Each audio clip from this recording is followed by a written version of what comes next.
All right, guys. Hey, welcome to the Mile High Saturday morning team call. Super excited. We're doing a little bit backwards today. I usually get on and interview people, but today John's going to interview me, and kind of fun because we just did this for another call last night, so kind of do it back to back. But before we get rolling, I just wanted to let everyone know we had an awesome week. Super happy. Everyone out there protecting families. We by far a record week. We submitted 248,000 this week. We had 6 new writers total throughout the whole group. So great job to everyone out there making your first sales, and great job to everyone hiring and going out and helping a bunch of families. It's awesome.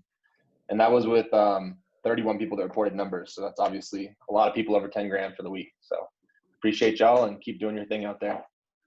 I love it, dude. So that 6 new submit writers this week? 6 new submit writers this week. Yep. We love live. It's all good. Yeah, we're live live. Hold on, I'm gonna just lock my door so that no one else come in. All right, we're all good. It don't matter. It's definitely gonna happen to me. Yeah. Y'all just watch me chase my water cap under my desk, so it's all good. Yeah, dude, that's killer. You know, you remember how many new writers y'all have last month or this month so far? What do you know for July, June? Tell me so 3 weeks of this month we were already up 2 net writers from last month. So we were at 58 this month, and we finished last month at 56. With 2 weeks left, yeah. What do you think, 65? Probably writers this month? Yeah, that's what we're thinking. 65? Yeah, probably 65 or so. Yeah. Dude. You know, it's like pace. Pace is funny, you know, and I think what I want to help articulate, man, one, everything you guys are doing is obviously working. Growth-wise, we're always trying to get better, but, you know, it's nothing reinvented, you know. It's I think what you've done well with this group, a lot of you guys, I mean, it's not you alone doing this thing. But if I pull you out, it's like going out and making a mess of it and then coming back for feedback has been your biggest attribute, in my opinion. You know, and even when you are emotional about it, you still came back in a way to get better versus vent or complain and I remember having a teacher to stop punching stuff. So it's not that you didn't get mad, right? And that's okay. Like we all get frustrated and annoyed, whatever. But the overall premise was never to call to boo-hoo. It was, dude, I missed this. How can I fix it? Mm-hmm. You know, and to watch that relate over to the business side now. If y'all are in this group and you want to hire and didn't listen to our manager call last night, please listen to it. Dude, that thing was so on point. It makes me feel bad we don't get you out there more talking about it because it was delivered so well. You know, it's the little stuff. It's nothing that hard. It's just putting the pieces together in the right order. So one, I appreciate that because it's exciting on my end. It's like when you see a new writer. You were telling me about is it Brittany? Is that who we were talking about last night? Yeah. Mom made more last month than last year. That whole story, like stories like that, I love, dude. And you love those stories, which gets you excited. Well, they get me excited too. But dude, you know how cool it is to watch someone build a business and talk about, you know, cash flow and 90 something G's a month. Like that's, you know, it takes more work. We've had to put in more work, more groundwork, you know what I mean? But to see the payout, dude, is exciting for me too. So I appreciate you following it and doing your best to keep growing this thing because I cannot do it by myself, bro. Yeah. And you're finding out you can't either. Right. So everybody on here, we appreciate being part of the team, being part of the squad and contributing and going on and share. Y'all's group is one of the best at sharing between each other. You know, in our agency, I would think, you know, you guys just openly sharing, you know, you, Dom, some other groups that are really good at just like, here's our info. Here, everything's on the table. It is what it is. Good, bad, ugly. Here's what it is. Here's how this thing works. Take it or leave it. You know, and that's been fun to watch, man. You got producers coming out like out the gate everywhere now. So whatever you guys as a group are doing, keep doing it. Keep doing more of it. Keep helping each other. Keep challenging each other. Keep sharing with each other, and keep finding different ways to crank it up just a little bit. Because small little steps. A year later, I mean, would you have 6 agents this time last year? 10 max? I mean, I think it was like 6 or 7. Yeah. You know, to go to now we're talking about 65 individuals getting paid, bro, every month and growing, you know. So it happens fast for those of y'all that wanting to take this route. If you're on here just learning how to sell, I'm sorry, it might be a boring call, but it's you know, that path happens fast. Even though going through it feels like you're like in mud with cement in your boots and a weighted vest on and someone's waterboarding you. Sometimes it feels like all of those combined. Yeah. You know, but the payoff is bananas. So I think what I really want you to talk about today a little bit, dude, is maybe some. I was talking to Dom yesterday, day before, maybe we did a video, and he was asking me a question, and somehow I got off onto. I feel like I did a really good job copy and pasting what worked. Mm-hmm. You know what I mean? Taking something from someone, whatever they were good at, whether it was Mark or Andrew or Matt or Killemans, I can name a million of them. Taking something and putting it in play here. Taking something. And Dom said to me, he goes, we had a good conversation about it. He goes, man, I was doing that too, and it wasn't working. I was just trying to copy, like when someone came out with a new lead vendor, I copied it. When someone came out with a, you know what I mean? Like a new logo for a leaderboard thing, I copied it. When they started with Marco Polo, I copied it. And I was like, it was a light bulb moment for me, dude. And I went, oh, you see this different. Every people see this different. I said, you know what I think differentiated me is I tried my best to copy and paste the things that the Mark Meads and Andrew Taylors and Sean Mikes and Mike Killemets of the world were doing that were those things that most people weren't willing to do. Does that make sense? The above and beyond stuff I copy and pasted. And I copy and pasted the basic crap too, but who cares? Anyone can do that. But the like the high, like next level stuff, like you haven't slept in 26 hours and have to get on a plane and fly somewhere to go sell for 5, like that kind of stuff. When I saw people doing that, I'm like, God, he's like really going at, like that's next level. And I started picking apart little things that I identified that no one else was doing, but maybe this one guy or 2 guys or 3 guys were doing it. And I'm like, I'm gonna do that. I still do it. I still do it to this day. There's things that Andrew, Paul, and Mark are doing better than me today. And I'm like, no, we gotta fix this. Come on, let's step it up. And we got some stuff behind the scenes we're working on now that's gonna be next level stuff. So, dude, you and I have never even really had this conversation. I know a lot of stuff, but I would like to hear about some of those things from your perspective that you saw and identified and was like, whoa, but I'm going to do it. You know, kind of that next level copy paste stuff, like above and beyond. So give them some of the things, man, over the last couple of years that you think that you've done that, like, maybe your family thinks you're crazy. Dude, Deb probably thinks you were crazy. You know what I mean? Like you're sort of like, they were like, I remember them people telling you, like, what are you doing? I want to hear about some of those items that you've copied and put in play. Yeah, I think first thing that I kind of know what to copy and paste was I learned it when I was selling, right? Because I learned like what I was good at, what I wasn't good at, and I got good at practicing like, hey, I can't close someone who's 75 years old with a big mortgage. All right, who trains good on that? John does, right? So I'll be yours there. Or hey, I'm having trouble with people that are 50 with a big mortgage and I can't sell them the cash back good. Who trains good on that? Frank, right?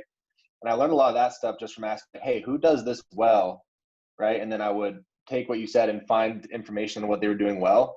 And I think that, and it took a minute because I mean, you did this with selling. Why can't you do it with building, right? And I'm like, that's a good point. So then I started figuring out things that I had like weaknesses in as far as the building side. And I started just reaching out to those people who were good at them, right?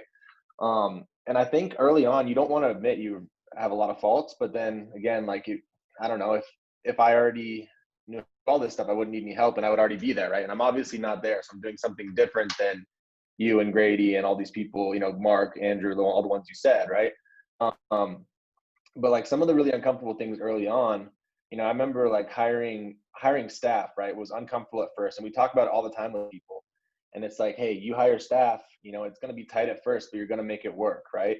And I think I was like, okay, I'm going to do it, because we talked about it on our call last night. I was like, when I hired my first staff, I didn't think I was in a position where I could do that, but I did it anyways because you all said to do it, and it was uncomfortable. And I think a lot of people that like copy and paste stuff, like you were saying, like a lead vendor, that's an easy thing to copy and paste. But hiring a staff that costs you extra $3,000 a month when you have $5,000 in your bank account, that's not comfortable. And a lot of people do that, right? But that's kind of the stuff that that you were like, this works and you got to do this in order to grow. And I'm like, dude, we're not growing. You know, we're doing $100,000 right now, and I'm 2 years business last July, basically, right? Or a year and a half into the business at that point. So I'm like, I'm going to start just doing what you say because you made it work. And I never thought anyone was particularly special or gifted because what we do is so simple. I thought that if someone else could figure it out, I also could figure it out because, you know, relatively intelligent and I work hard. So I have a good attitude. And I know I have a good attitude because I work on it every day. Otherwise I wouldn't, because naturally I'm pretty negative, right? So I just know every day I work on the attitude. So I know that stuff is there, and I just have to follow the advice that's given. So like that was a big thing that was really uncomfortable, right? Was, you know, going ahead and getting staff, and then getting the second staff when I didn't think I could afford that one either. And they get paid a lot, right? They make $100,000 plus between the two of them a year. And I thought that was something. I was like, I don't think I can afford that, but I know I'm not going to grow if I don't give it a shot. What do I have to lose, right? Because I'm already where I'm at right now, and it's not going well. So if I do this, I can always get rid of the staff and go where I'm at and just be miserable where I'm at still. That's how I started looking at it. And I didn't look at it that way originally, but and then what I've learned over time is the things in this business, you can always outsell whatever situation you got going on, right? Because with the leads, comp, everything we have now, you can, if you got to make $4,000 in a couple of days, you can, and you get paid it in a couple of days now with the e-apps and stuff. It's insane. So, I mean, you can always outsell the situation. And I realized that. And then I also realized that if you're comfortable, then you can't be growing, right? The same, like you can use a million analogies, right? Like you go to the gym, if you're not getting sore anymore, you're not growing, right? If you're, you know, if you're not sweating when you get done, you're not working out hard. Same thing here. Like if you're not uncomfortable with stuff you're doing, then you can't grow. You won't grow. I think that's how life works in general, right? If it's not difficult, then you're not growing. And I started looking at it that way and kind of seeking out the things that were more difficult, rather than just kind of staying in the comfort zone, which is where I'm at, honestly, for like a year or so, probably. I was selling a lot. I wasn't putting any money back in. I had some money in my bank, and I was like, you know, I'm comfortable here, but we're not, if I stop, then the income turns off. And so I started kind of seeking out those more uncomfortable things and finding people that I know. Like yesterday, for example, I was on the phone with Mark Mead asking questions about staffing and what I should do with certain things there, right? And I talked to Grady probably every single week about certain things they do as far as a recognition standpoint. And because for me, I never cared about that stuff that much. Like I didn't need to see my name up there and lights, but it helps people. And Grady understands that side so well. So I reach out to him about that stuff. Yeah. It makes me uncomfortable to talk about it, but I'm like, we got to do this. And then, you know, I don't have to do it all, obviously, but I make sure that our staff gets that done. And all the new writers who wrote business, their names are up there and they're getting recognized for going out and seeing families, which is important. I don't know if that answers your question, but I always just looked for people.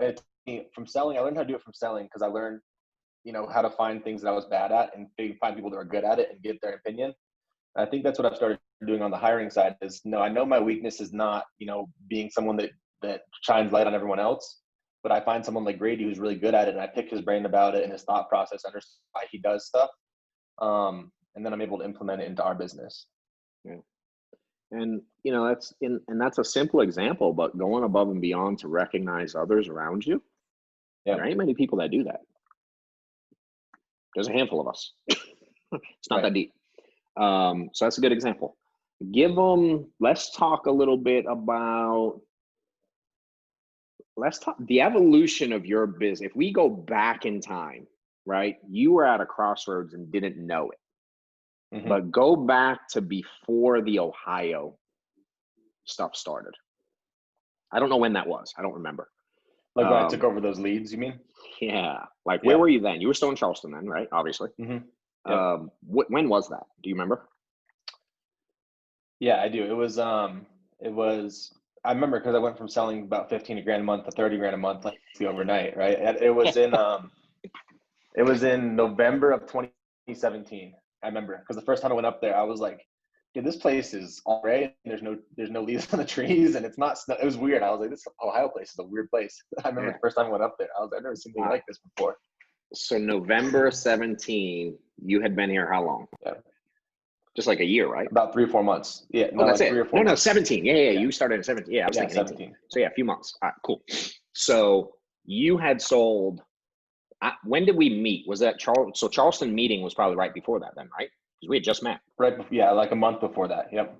Okay. How did one? So you were only been issuing 15 max at that point.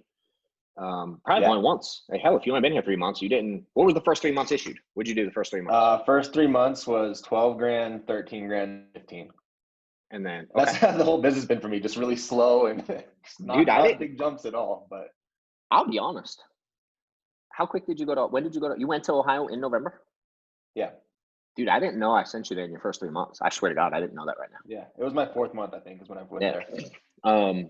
So for me, and I'd be curious your perspective on it. The reason I don't know that is you weren't the only one that I offered that to.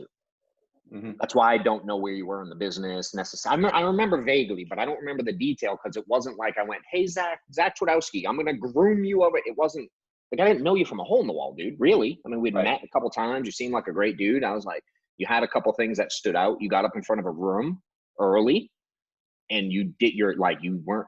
Maybe you were nervous in the inside, but you didn't give a rip. You're like, all right, whatever. And I don't remember even what the question was, bro. But your answer was, I'm going to fake it till I make it. I don't, you remember that? Yeah, I do. What was the question? Do you remember? I think don't know. someone was asking, about like if I was nervous in front of clients, if I didn't know what to do. And I just Like like, in-home stuff, right? fake it I just fake it until I make it and I call for help or something very simple like that. But so basically just pretending like I was confident was the answer. Yeah. So when I look at people, like one of my identifiers is to find people that stand out. Mm-hmm. You standing in front of a room of a bunch of people when you were new, because you were about one of the newest ones there, and saying, I don't know what the hell I'm doing, but I'm going to fake it till I make it. Dude, that was a big standout for me. I was like, holy crap, I like this kid. I don't know anything about him, and you were, what, 23 at the time? Yeah. My daughter's your, so I was like, huh. So I know we started talking. I think we went to dinner that night. But point is, at that stage, again, the reason I don't know all the detail is I bet you, how did you get the information? Like, how did you find out about Ohio? Was it a text or did I call you? I don't remember. Yeah, I think you sent a group text with a bunch of people because you'd mentioned I was running like all Facebook and all like $1, $3 mortgage at the time. Yeah. And we're now it's in such a good spot, dude. You can get mortgage leads, all kinds, Correct. everywhere, but at that time you couldn't, and the whole state of South Carolina was locked out. Everywhere, all the surrounding states were locked out. We were a different company in 2017. Mortgage leads sometimes. Yeah. I just like to get some mortgage leads at some point, I think I just said it to you at dinner, just kind of in passing. And then Got it. I remember you sent a group text with a bunch of us, and it was like, hey, I got mortgage leads in Ohio. Who wants them? Texted back right away. I was like, I'll take them. Whatever, see what happens. Like that. Yeah, like right away. Yeah. Dude, like not like, oh, let me see. Let me call my mom. Let me check with my husband, wife, cousin, sister, nephew, aunt. Like there was no how much are, dude, it was, I don't remember much. But I remember that you weren't the only one that reached out. But by the time someone else reached out to inquire, I was like, yeah, dude, they're gone. Because for me, I knew it was working for me. Dude, I was flying to Ohio making money. And I had a vision there to grow it. Right? But I had that vision in multiple places across the country. I was psycho, dude. I had stuff everywhere. So for me, I was always looking for someone that wanted to be crazy like me. Right. And I didn't invent this, dude. There was another guy before me that was flying all over the country. And I was like, no one's doing that. I'm going to do that. And he's not, it's relevant, but that became a thing. And I was one of the first. There weren't many that were doing it back then that were flying across the country to print money. I was one of the early copiers of that. There was people doing it before me, but I was like, I'm in. And for me, I was like, hey, group text. And I bet you, dude, my guess is I bet you Luffles and Josh and some of the other guys like that were in that group text. Yeah. Like, hey, we have this available. I'm making, it's a revenue opportunity. It's a future opportunity. Who's interested? And we take it, and that, again, for me, it's, you were at a crossroads there. If you don't take that, where do you think you're at today, bro? Because you've seen some people who were on that text that said no. Yeah. I don't know. And I think that me taking that area over taught me a lot about, like, it was the pressure was on now, right? Like there was some pressure. I was flying across the country. I had to learn how to sell, and I started taking it a lot more seriously, right? Like I got these leads coming in. Let's really take this thing seriously and really learn how to sell. Like I wasn't even hiring at the time. I just want to learn how to sell a bunch of insurance. I'd fly out a couple weeks, go sell, and I remember for me it was a big mindset shift because it got me away from home. It got me a little uncomfortable, and I'd get off the plane there. I'd have 20 appointments a weekend. And I'd be like, it's like getting, for me, I played sports in college, right? So it was like getting off the bus, like getting ready for a game kind of is how I made it ahead. And it was all business from there on out. Like I wasn't going out till 2 a.m. when I got done at night. Like I was like, all right, time for bed, do it again tomorrow. And I think those trips is really when I started communicating a lot about how to sell, because I was like, I got to make this work now. Like I'm flying across the country. Like I'm going away from Deb for days at a time, right? And she doesn't really understand what exactly we're doing yet and what the goal is, because I didn't even know what it was. But I was like, I know I have to make this work now. Like now that I'm doing this has to work out. And I think that I started business a lot more seriously then. And I remember like overnight, just from adding on the leads, I went from being a 15K producer to a 30K producer just by taking those couple travel trips every single weekend or every single month, I guess. About Do you once remember or when you twice a first month. hit 30? Do you remember when? Yeah, the first time I hit 30,000 was January of 2019. Okay, so it took 2 months. Sorry, 2018. 2018. Yeah, so 2 months. Yeah. Within 2 months, you were doing 30 grand a month. What were you spending in leads there? Do you remember? Do you remember what I had you take over? I'm kind of curious of what the spend was, and how did I sell you on it, dude? Because I'm sure I gave you vision of some kind. That's what I do. But I don't remember. What did you take from that call? Like, why did you say yes? You know what I mean? You say, well, like, what did you get out of it? I remember listening to people talk early on about doing travel trips, getting uncomfortable, getting leads and being able to build there in the future. And I don't even think we had a direct conversation about it. I think I just heard you talk about it on stuff because, like you said, we weren't in much communication at that point. But I heard you and Mark and all these other people, Sean talked about it early on, right? Like people traveling around. And then as soon as there was an opportunity, I'm like, dude, I need to figure out a way to make more than I'm making now. Like, cause I came from, a lot of people know my background, but I mean, I always saw a way that I was going to make multiple 6-figure income. I just didn't know if it was going to be a year or me going back to school. Cause that was still on the back burner at that point early on in this business, I remember. I'm like, I deferred getting accepted to medical school. I have that opportunity still, or dental school. I have the opportunity still. And I was kind of back and forth on it. Am I going to go back there? Am I going to keep doing this? And I think that once I figured out, I think I was only spending about $3-4 grand a month up there on leads, probably, because there was like 60-70 leads a month coming in. Once I saw that I could take that 3-4 and turn it into 15,000, I was like, okay, I'm gonna do this. Because I don't have to go to 8 more years of school to make the type of money you can make over here. Yeah, and it was costing you probably a couple grand more to travel there, right? And expenses, flights, cars, hotels, food, stuff. I mean, food you got to eat anywhere, but hotel, flight, car. I don't think there's anything else. And I was 22 at the time, so renting a car when you're young. I remember this. You get jacked every day on the price on the renting a car. So, I remember when you called me. I was like, I didn't know that. It was like extra $30 a day or something, dude. But I was like, whatever, we're here. Like, what am I gonna do now? I'm not gonna drive from 8 hours from South Carolina every time. We'll just sell them more insurance, I think that taught me a lot about, dude. My new answer to like, can we add some stuff on is I guess I gotta sell some more insurance now, Yeah. Now obviously you've since turned that over. You had it for how long did you run up there? On and off, because some people took it, some people took it back, that sort of happened but this year I haven't ran there at all in 2020. I probably went up there a couple times in the end of 2019 until the guys that are up there have it now. Okay. So you're and I kept adding on counties as they'd open up there. Yeah, I remember I let Sasha know when I started doing well out there. I'm like, hey, if any county opens up in Ohio, Indiana, Kentucky, let me know first. I'll take it. So what started as Cincinnati, Dayton, and Dayton, Ohio, now we have Indianapolis, Northern Kentucky, Louisville, Columbus, all the way right up to Cleveland and Pittsburgh now. Yeah. Just by me just taking over more counties as they opened up out there. Oh, she emails me, hey, you want this? It's in that area. I'm like, yep, let's take it.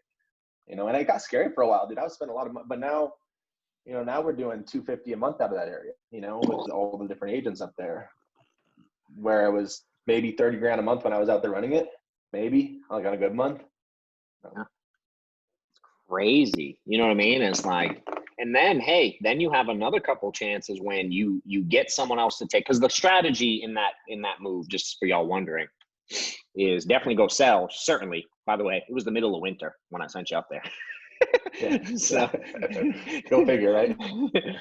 Is go build, have a willingness, lock some stuff down, go sell, have a willingness to continue to go sell, not really to be like uber profitable. Certainly it takes you to the next level, but there's expenses with this, but the objective of it was to go there, hire people locally, let them take over and build your business, which thankfully it's now obviously played out perfectly, but it wasn't without bumps and bruises along the way, right? Because now, and I've had this happen where we've done this before, we give the leads to Joe, who's new, and then Joe flakes out in 3 weeks, and now who has to take them back?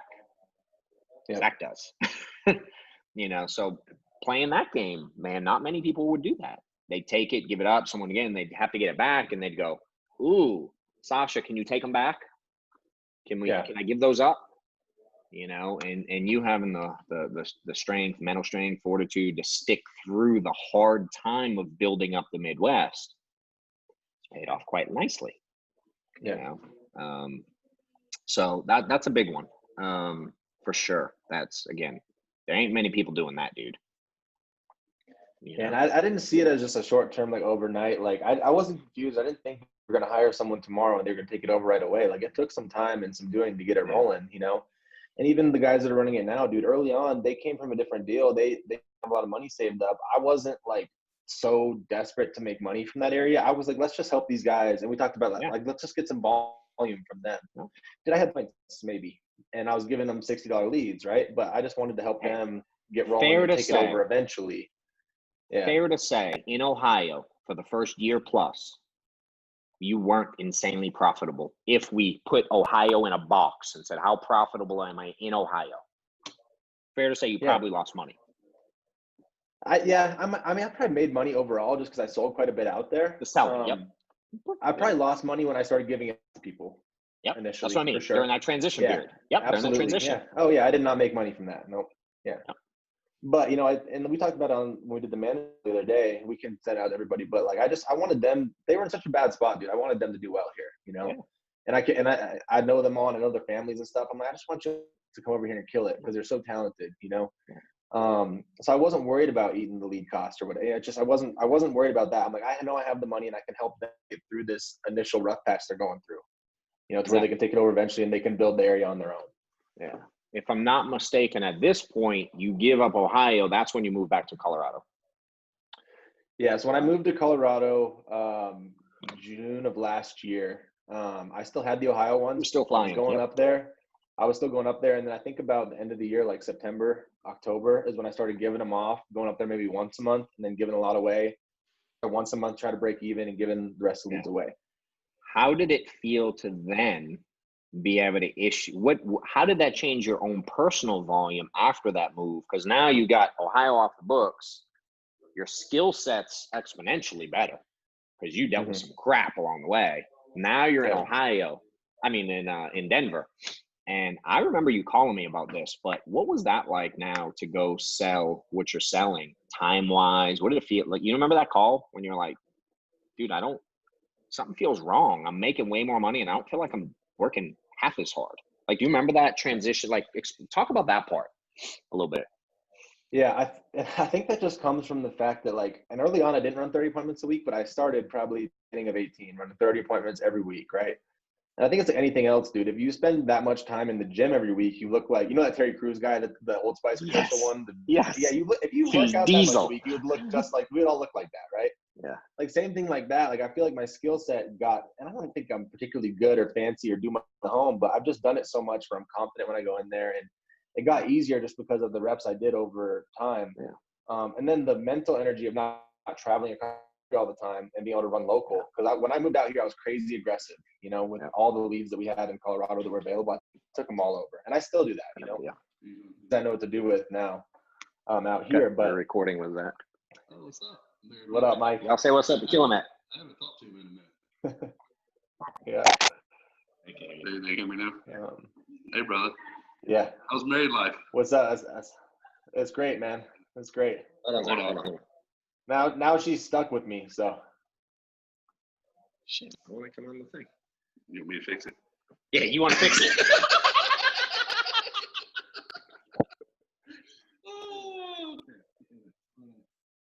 Put that in. That'll probably work. Let me change it here. Say something, Zach. Hey, what's up, Mike? Oh, yeah. There you go. Sorry, go ahead. How's married life? Yeah, there's Mike Kilmet, the man. Oh, I don't know about all that. It's good, dude. It's going great. It's been great getting Doing married his and team call. everything. And Oh, this is a theme call. Okay. Yep. Y'all keep the hammer down. Hey, yeah. we'll talk on Monday, but appreciate what you're doing. Congratulations, also. I appreciate it, Mike. All right, Larry, Record guys, week don't take this too week. much We time. submitted almost 250 this week, so we're on the move. We're going that million. 250 this week. Yeah. That's awesome. I remember it was like 3 months ago. It was a month. Yeah. Dude, Yeah. Yeah. that is awesome. Good stuff. Awesome, guys. Yeah, appreciate it, dude. Later. See ya. I'll be done in a few. Yeah. I'll come over there a little bit. Um, Go ahead. shoot, I forgot what we were saying now. Oh yeah, so when we moved out here, then there was a lot of stuff and then not just right in Colorado, but like Wyoming, New Mexico, Kansas, right around, right? So East and I got together, and he kind of took over New Mexico, and I took everything north of Denver.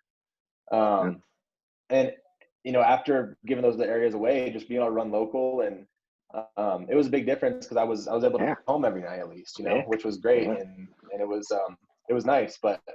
And I wouldn't have not done the Ohio thing just for what it's been able to afford us to do now, being able to grow out that area.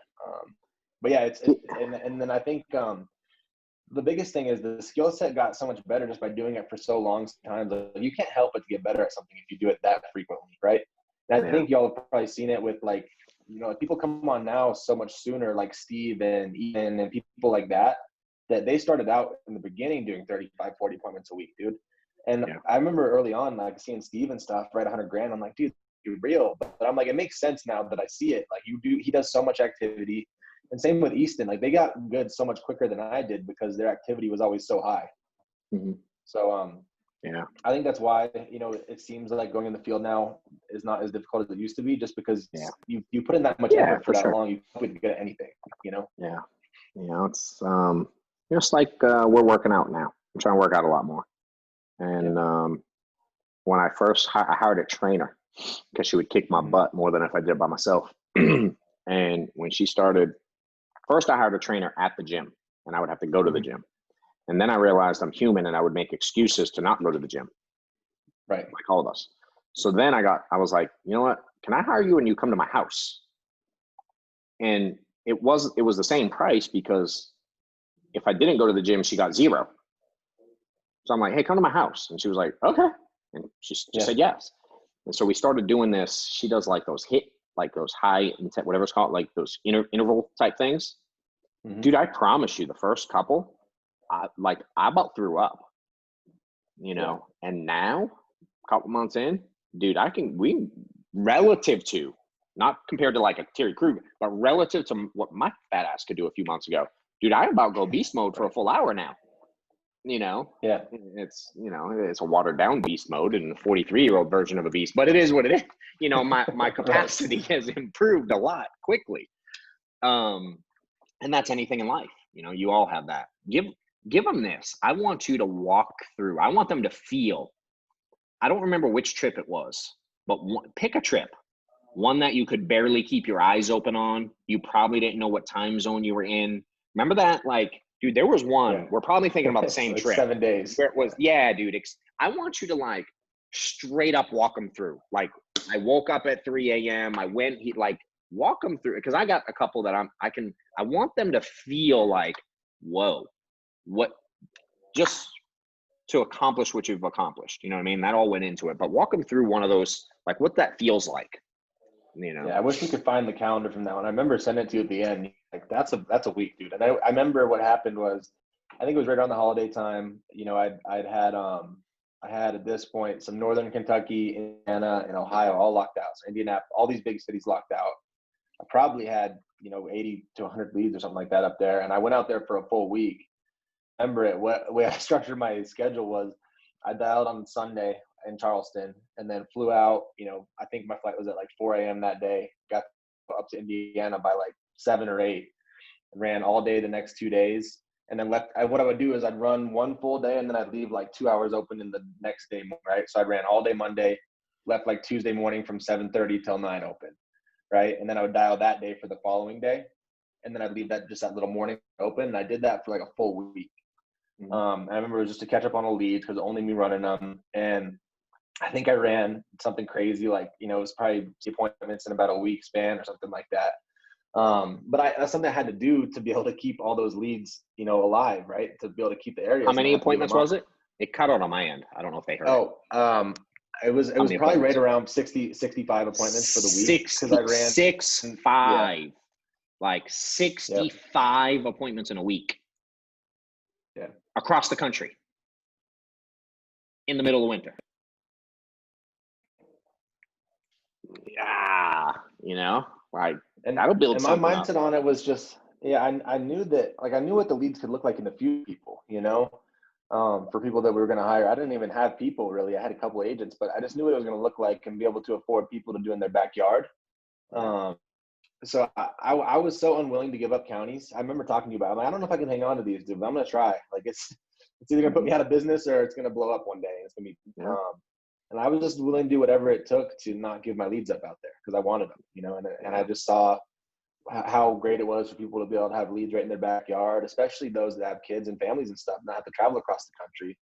And there's our people out there don't have to travel, to across the state to be able to go run appointments now, which is what I wanted in the long run, It's a little sacrifice then. And I mean, I still made a crap ton of money from it, right? Like it wasn't that bad. Like relative to, like, I know it sounds like it was hard, but dude, go out there and run 60 appointments, deposit 25, 30 grand next week, right? I mean, people do the same thing to go work on an oil field for a week or, fly across the country. I remember you always used to say that people fly across the country to make 60 grand a year, and if I can make half that in a week, dude, I mean, I was tired, but it wasn't hard work. I was going and seeing families and it wasn't that big of a deal to me.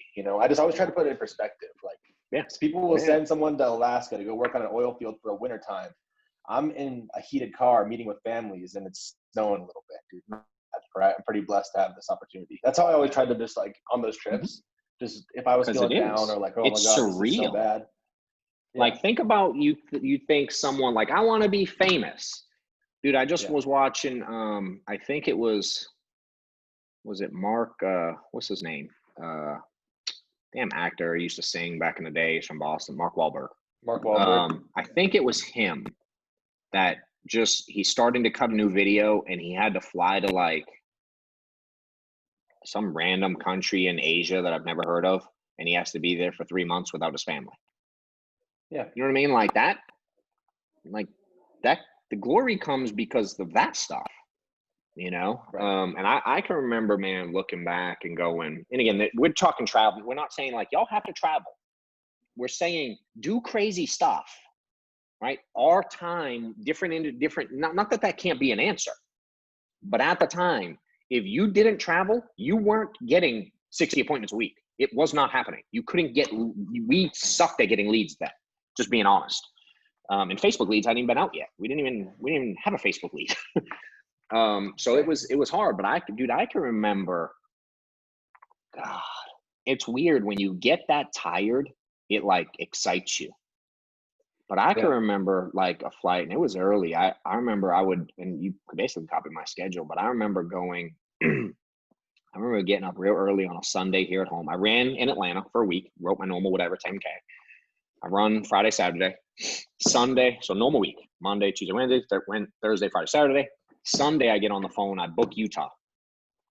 I drive to the airport at noon, something like that. So I'm early. I'm booking as early as I can because the time, it was 2 hour time difference. So I start dialing early as I could in Utah time in Atlanta. So I dial for a couple hours while I'm sitting in my basement. I book up what I can. I drive to the airport like 5 hours early, 4 hours early.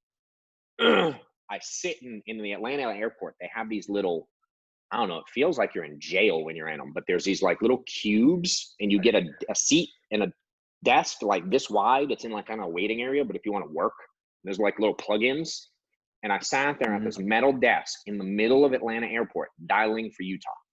This is in probably 2015. And so I'm booking with people all around me in the Atlanta airport, the busiest airport like on the planet. I fly to Utah. I get there at, I don't know, dude, it's late. It's dark. You know, I go rent a car. I drive to where I'm staying, which was an hour and a half away. I didn't realize the location. So I book it. I get there, dude, I go to bed at like 1 a.m. and then I'm back up. Same thing, same schedule, back up early, but I had to, I was weird. I booked this place that was at a really nice like ski resort. And cause it was it was a nice joint. It was in a park. I think it's called Park City, something park. Yeah. In Utah. Anyway. Yeah. Park City. It's an hour drive back to Salt Lake. And I didn't realize it. It's an hour and a half. So I booked there. So first thing in the morning, I got to drive all the way back, run my day. At night, drive back to Park City. And I did that all the way till Friday. Same thing, 50 plus appointments. And I would start in northern Utah, up in Salt Lake area. There's like 4 counties I ran. Then Thursday night, I would drive down to southern Utah, which was in, there's like a retirement area down there. I forget the name of the city. God, it's right on the border of Vegas, right? So I would drive down. It's like a retirement town. There was in the middle, there's nothing. So between Salt Lake and that bottom county, I can't remember the name of, there's nothing in the middle but like land. So you drive all the way down, go there. I'd run Friday down there. And then Friday night, I'd end at like 9 o'clock. I'd drive to Vegas, take a red eye back home to Atlanta. I'd get in Atlanta Saturday morning at like 6, 7 a.m., drive home. My kids haven't seen me in a week. It's 9 a.m. Dude, I'm like dead. And now the kids want to play. So now I got to turn daddy back on. So I do Saturday, Sunday, Monday morning, first one in the office in Atlanta, booking again. You know what I mean? And it's like, and I can picture different times where it was like, I can remember flying to like running, getting on a flight, going to, I think we went to Dallas one night. So I run Tuesday, Wednesday. I think Thursday morning, like 5 a.m., me and Kilmet fly to Dallas. We go in there, we do a meeting, do lunch, do a sales meeting, do dinner with people. We fly to Baltimore, do the same thing again the next day. And then we flew to, I think it was Nashville next. We went there and then came back to Atlanta, back on the phones next morning to start selling. Like, dude, me and Kilmet done those trips like 40 times. Yeah. You know, being in the airport at midnight, 5 a.m. with nobody there. You know what I mean? Just to make stuff happen. And there's ways to do that now. And it's just, you know, finding ways to go above and beyond pays stupid dividends. You know, so I think the message for y'all is like, when we can, there again, it doesn't have to be the exact same. You don't have to copy everything we did, but the concept is no one was doing that crap and everyone thought we were nuts. But now I can track the pay. Hey, if I didn't choose to take Ohio, you were the guy I gave Ohio to, just like the Ohio Cruise who you gave. I ran Ohio for a long time. I took it because someone else let it go, and I was like, give it to me. And I flew there probably maybe like 6 months. I probably did it. Yeah. You know, and then got you to take it over, and you passed that. So, and again, I think the point of this is to just, the ones that are really growing are doing things that y'all never see. Y'all never see it. You see the result. You know what I mean? You see them dial, you see them book, but you don't see this stuff at 2 a.m. and a day. I remember you calling me and we're like, dude, I messed up my day because I forgot what time zone I was in and I went to all my appointments the wrong time. I remember that. Yeah. I'm like, you don't even know what state you're in. Your head was spinning, you know? And it's like, with a lot of pressure, with people thinking you were nuts. I'm sure your parents were like, you know, you could be in medical school right now. Yeah. You know? Absolutely. And that's a commonality with people of success. I can tell you the things Mark Me did, Killamet, Andrew, Paul, myself, Mark, Matt, Sean, everyone. There's those things that are just, people think we're nuts, you know? And if you guys are behind the scenes, if you're seeing people do crazy stuff, typically, especially if you stick with it, dude, amazing things come out of it, you know, and it's been fun to watch, dude. I'm so happy that you stuck through it, because there's other people that didn't stick through it. That we did this in other areas. Mm-hmm. It's not like you're the only person that ever we tried this with. So it's exciting I love to see the full circle of this thing. Right. So appreciate you sharing, dude. And now it's cool. It's cool seeing a few other people doing it now. Like we see like Easton doing that stuff now, and I can only imagine what it's going to look like for him, and you know, in 6 months to a year from now, because he's doing the same thing, all the crazy stuff that we were both doing. You know. I can. And like you said, the other thing is you don't have to, now with what we have set up with First Life, you don't have to travel across the country, dude. You can lock out a mortgage lead with retro ones in your backyard. Right. You know, so I'm just saying, like, like 30 appointments a week is not that much. Like, just do that. You know, everyone can do that. Yeah, like what's crazy today? Hey, what's crazy today? Yeah. Get up at 5 a.m. every day, no matter what. No one's doing that. Most of y'all watching aren't doing that. Now, if you have kids and you have to because of school, like, get it. But do you get up at 5 a.m. to work on your business on a Saturday or a Sunday? Dude, I got up at 5 a.m. and being honest, I don't today. When school starts, I will. But I don't today because I don't have to, unless I choose to, which some days certainly I do. But when you do it when you don't have to, you can accomplish a lot of stuff, you know? And I was up at, dude, it did not matter what time I went to bed.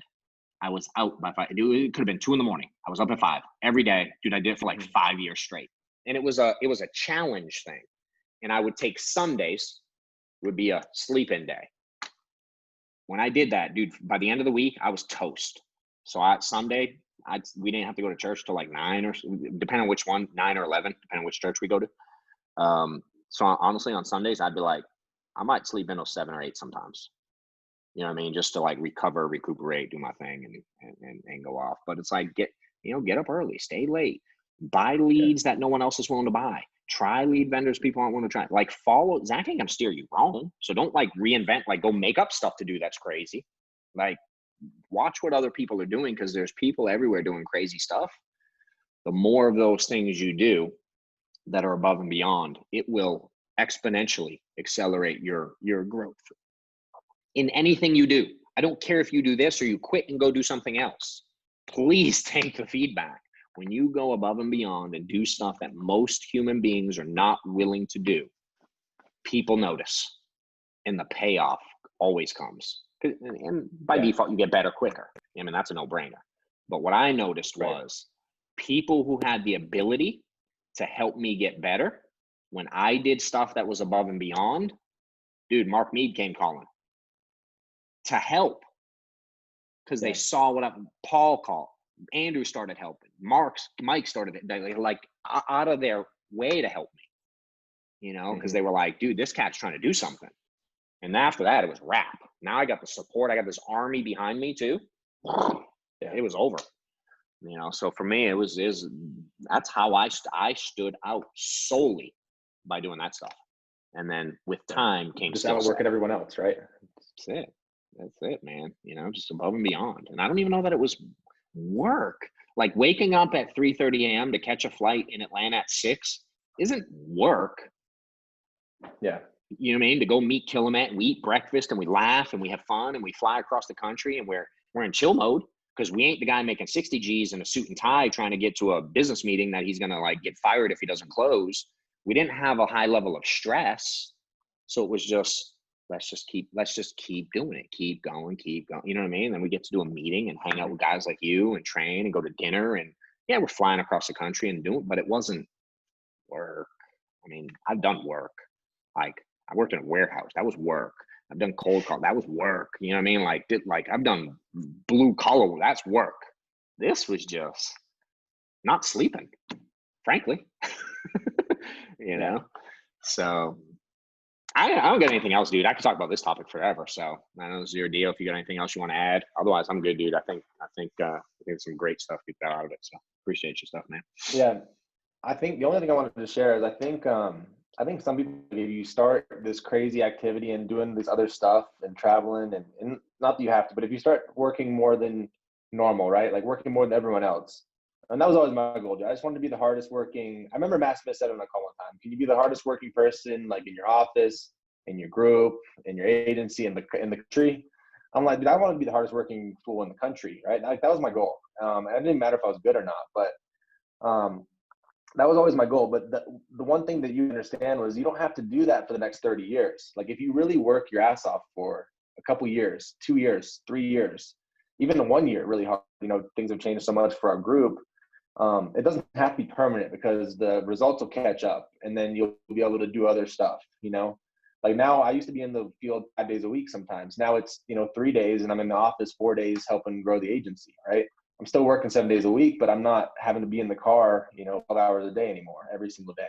It's still 3 days a week and I love running and I'm going to probably do it until you make me get out of the field, right? But, it's the same. I'm traveling all across the country like I was a year ago even. So I just want to throw that out there. It doesn't have to be permanent if you work hard enough. It's like a sprint, it's a sprint for like a year. Yeah, I'm sorry I didn't say that part. Because be clear, I don't have to do that today. Like at all. I still work a lot, but it's not the same. I get to choose it now. I get to make it convenient for me. I control my schedule today. You know what I mean? I'm still slapping stuff in, but it's things I choose to slap in. Whereas before, it's things I didn't really want to do. Do you think I wanted to get up at 3:30 in the morning and go to the damn airport and fly across? I didn't want to do that. I'd way rather the money come in from the clouds while I was sleeping. Right. Now I'm busy, but it's 100% full of stuff I want to do. Yeah.